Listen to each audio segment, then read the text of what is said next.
Indonesia sangat perlu memperkuat sistem hukumnya agar mampu mengembalikan aset negara, membuat jera para pelaku, serta melindungi masyarakat dari potensi kerugian akibat korupsi.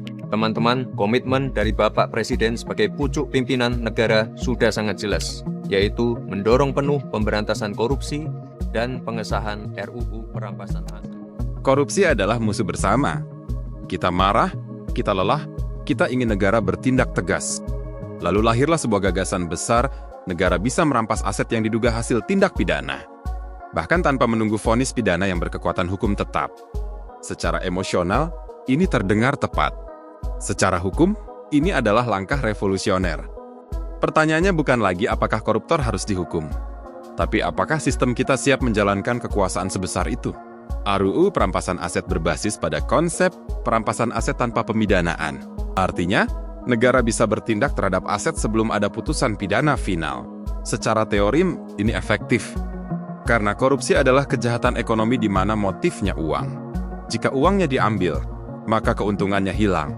Namun hukum pidana modern dibangun di atas prinsip yang sederhana, seseorang tidak bersalah sampai terbukti bersalah.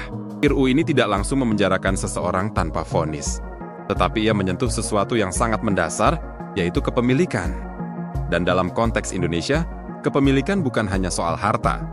Ia adalah keberlangsungan usaha, penghidupan keluarga dan reputasi seseorang. Pertanyaannya menjadi lebih berat, apakah negara boleh mengambil dulu, lalu membuktikannya kemudian? Kita harus jujur melihat konteks kita sendiri. Indonesia masih menghadapi politik biaya tinggi. Hubungan antara bisnis dan kekuasaan belum sepenuhnya steril. Indeks persepsi korupsi masih menjadi pekerjaan rumah. Kepercayaan publik terhadap sistem hukum belum sepenuhnya konsisten. Dalam sistem seperti itu, memberi instrumen hukum yang sangat kuat berarti menciptakan potensi yang sangat besar. Bukan karena semua pejabat berniat buruk, tapi karena setiap kekuasaan menciptakan keuntungan. Dan dorongan serta keuntunganlah yang menentukan bagaimana kekuasaan digunakan. Kita bisa belajar dari negara lain. Di Amerika Serikat, undang-undang ini menuai kritik.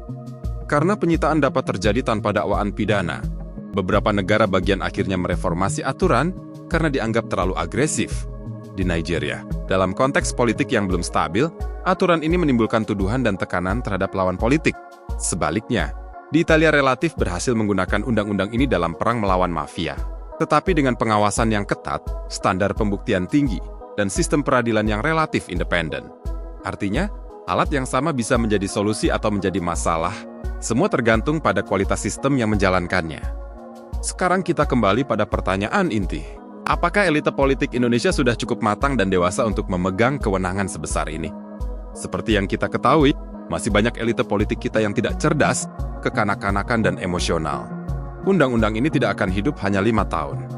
Ia akan hidup puluhan tahun. Elite akan berganti dan konstelasi politik akan berubah. Undang-undang tidak dibuat hanya untuk situasi ideal. Ia harus aman dalam situasi dan kemungkinan terburuk. Kita ingin koruptor takut kehilangan harta, tetapi kita juga tidak ingin warga yang jujur hidup dalam ketidakpastian. Negara yang lemah tidak bisa melawan korupsi. Namun, negara yang terlalu kuat tanpa pagar hukum yang kokoh bisa menciptakan ketakutan baru. Pertanyaannya bukan apakah kita membenci korupsi, namun, seberapa besar? Kita bersedia memperluas kewenangan negara sebelum memastikan pengawasannya benar-benar matang. Karena sejarah menunjukkan satu hal yang konsisten, kekuasaan jarang mengecil dengan sendirinya. Yang sering terjadi adalah batasnya perlahan bergeser. Dan ketika batas itu bergeser, yang dipertaruhkan bukan hanya koruptor. Yang dipertaruhkan adalah kepercayaan kita pada negara hukum. Dan potensi ketidakadilan bagi masyarakat secara menyeluruh.